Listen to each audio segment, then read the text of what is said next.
Okay, if you're currently running between 42 minutes and 48 minutes for 10K, and you want to break 40 minutes as quickly and as safely as possible, I'm going to give you the exact training week that enabled Kevin to go from 43 minutes and 38 seconds to 38 minutes and 42 seconds in under 5 months. Not theory, not guesswork, a simple, repeatable week that you could run over and over again, improve, and become a sub 40 runner. I'm Grantham, a coach and a professional ultra runner. And I went from not being able to run for 500 meters to being able to represent my country at both the marathon and the ultra marathon. And the reason I was able to do that in a relatively short time was because I removed limiting beliefs, employed the right method, and literally went all in terms of work ethic, dedication, and discipline. And so if you've got those things together with a positive attitude and you're willing to remove limiting beliefs and get towards running your potential, please get in contact by booking a call in the link in the description to see if we're a coaching match. Okay, so Kevin, just under 44 minutes to 38 minutes and 42 seconds in under 5 months. And the motivation for that was to put himself in a place where he could run confidently a half marathon at an equivalent time to then run a sub 3 marathon. So first, we need to look under the bonnet. We need to look under the hood, because most runners aren't failing, aren't getting towards their potential because they're not working hard enough. They're failing because they're simply doing the wrong things. And once you take somebody from suboptimal training to optimal training for their life, whether the runner has been running for 1 month or 10 years, there is so much headroom. There are so many levels above that you can attack. So step one, what's your start point? What are you currently doing? What does your training week look like? Not what you think you're doing, but what it actually looks like. Is there any structure? Are you doing any faster work, and what does that look like? Are you doing any long runs? What do you mean when you say you're doing a tempo? Are you giving your body enough time to rest and recover after faster or harder sessions in order to get those adaptations from training? And what else are you doing? What supporting work are you doing for your running to help keep you on the road, keep you robust, get you powerful, get you running in a better way, and helps you stay together in the final stages of a race, whether that's the last 3K of a 10K or the final third of a marathon? The key here is that you don't get faster from effort alone. You get faster from precisely the right level of effort applied at the right time. So let's use Kevin's example. It's a perfect example. He's got a heavy job, it's demanding and stressful, and he's got a young family at home. But he still makes it happen. And one of the big motivators is that he wants his children, although they're young, to see mom and dad pushing themselves in a different way that to a young child looks like you sat behind a laptop pushing yourself at work. He wants to install in his kids that it's important to move. It's important to lean into something that perhaps you're not very good at to start. And something like running, not only is it super accessible, but if you do it right, you do get out what you put in. And so the sport does reward character, work ethic, discipline, dedication. That's a major impact on your children, and don't underestimate that. His week structure, when we started working together, had previously been average of 4 times a week he was going out there running. 2 of those would be easy, but admittedly, he said to me, I think I'm going a little bit fast on those easy days. He said he often pushes if he's feeling fresher at the end of an easy run, and if he's constrained by time on his loop, he'll go faster in order to get back and get to work. At the weekend, like most of us, he goes and does his long run. And when I asked him what pace that is, it's very similar to his easy runs. And again, if he's feeling good, if he's feeling fresh, he pushes it towards the end. And then in terms of faster work, what he'd done when he started to take his running more seriously 3 years ago, he's been running for 7 years, is that he joined a local running group that train at the track. And so he'd sometimes join them and do things like 10 times 400 meters, 800 meter repeats, kilometer repeats. When we dug into it, it's a surprise. Until he gets there, he doesn't know what the session is for the night. And in an average month, he gets to the track twice. When I asked him how he judges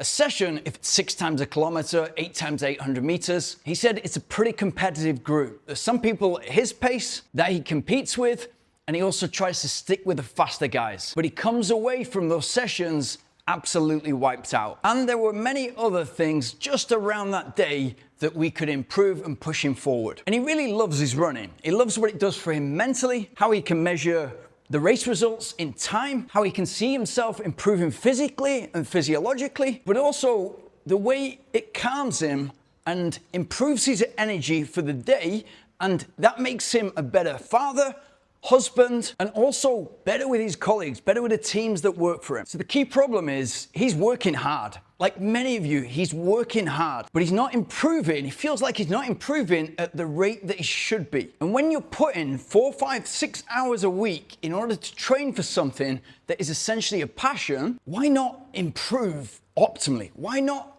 train in an optimal way to move forward as fast as you possibly can? It is frightening for people to see just how fast they can improve once they're open to doing things in a slightly different way. So why was he stuck? There are telling signs in that. One of them is, I try to run more often, but when I do, I get injured. That doesn't mean you can't run more. It means your system can't handle more of the work that you've been giving it. So easy runs were too fast, a typical one. He mentioned it, and when you mention it, it's probably true. And again, when we looked under the bonnet, we could adjust that, and it's a simple adjustment to make. He was running his intervals too hard. He was trying to keep up with other people. And when you're walking away, especially from a track, it's the wrong surface. Let's get specific and run on the road if we're training for a road race. But if you're walking away from an interval session completely wiped out because you're competing with guys and running after people that are quicker than you, then that's not sustainable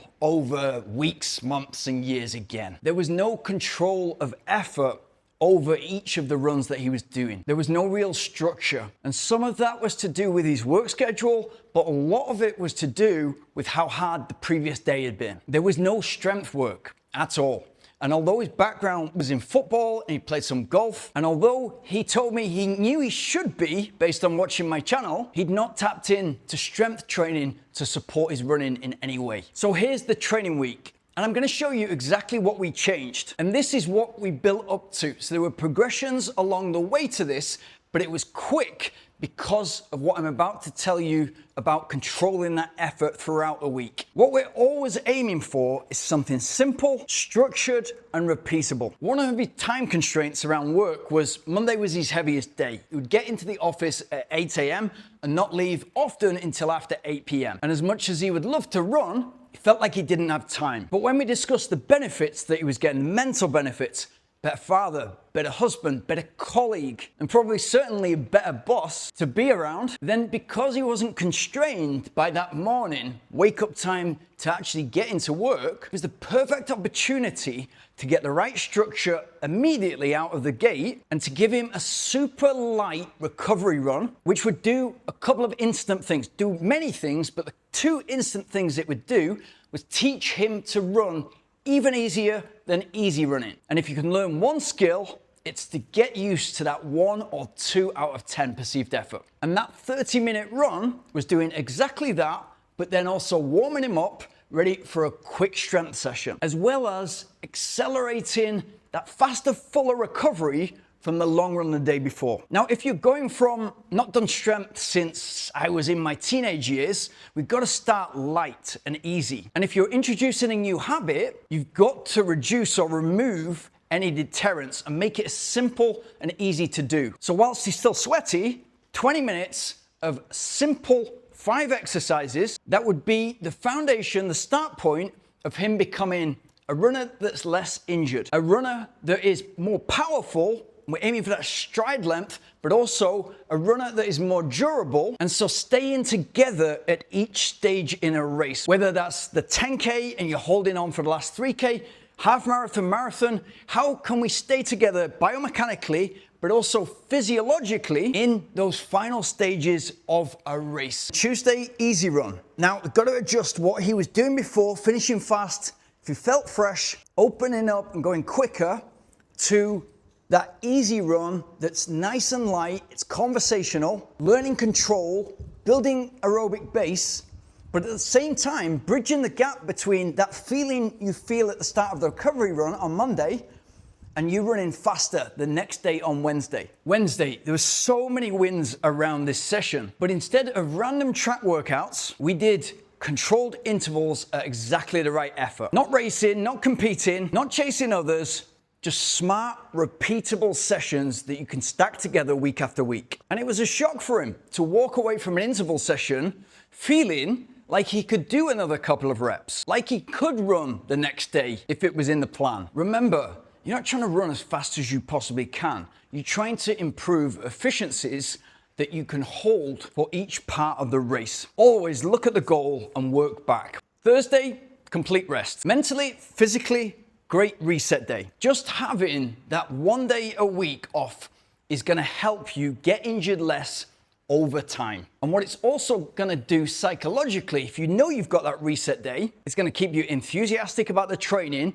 but it's also gonna improve the execution score of the sessions that you are doing and your ability to push and then gain as much improvement as you possibly can. Friday, exactly the same as Monday. Initially without the strength, and then we added the strength. Saturday, same as Tuesday, that bridge day, keeping a rhythm, delivering yourself to Sunday, structured long run, not just long, but purposeful, and feeding in to his immediate goal of running much faster for the 10K, but also that medium goal of becoming a faster half marathon runner. And that started as simple as 80 minutes, 20 minutes easy, warm up and cool down, of course, but 20 minutes easy, and then 4 times 10 minutes at marathon effort, and then 20 minutes easy again. So we're getting used to control again, but also keeping the long run nice and interesting and something that he enjoyed from those midweek interval sessions. It's also getting him used to marathon effort. So what is it like to be in control at a pace slower than half marathon? So the result, and this is inside, both of these are inside of 20 weeks. Firstly, he didn't just break 40 minutes for 10K, he smashed it. He followed the pacing guidance to a T and ran 38 minutes and 42 seconds. And then just 3 weeks later, as part of a hard progression run,